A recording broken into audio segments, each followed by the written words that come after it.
গুরুত্বপূর্ণ rules. In spite of, despite, but, দো, although. কি বলছি? In spite of, despite, but, দো, অলদো। এইগুলোর বাংলা অর্থ কি দেখো? ইন স্পাইট অফ বা ডিসপাইট, সত্ত্বেও, সত্ত্বেও, বাট কিন্তু, দো অলদো যদিও। সো এই ক্লোজ মার্কার গুলোর পরে কি হবে দেখো, মনে রাখবেন এই ক্লোজ মার্কার গুলোর পরে কি হবে? বিপরীত অর্থপূর্ণ বাক্য ব্যবহৃত হবে। কি বলছি?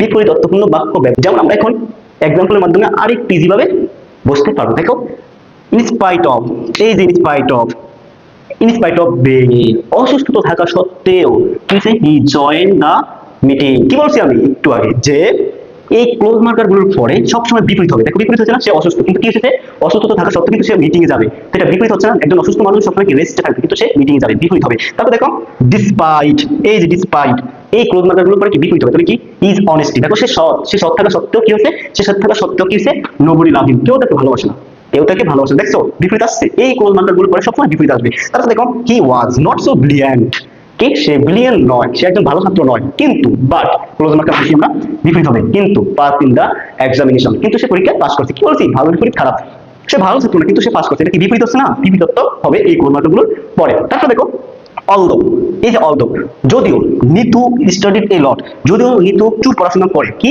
যদিও নিতু প্রচুর পড়াশোনা করে কিন্তু কি she failed in the examination,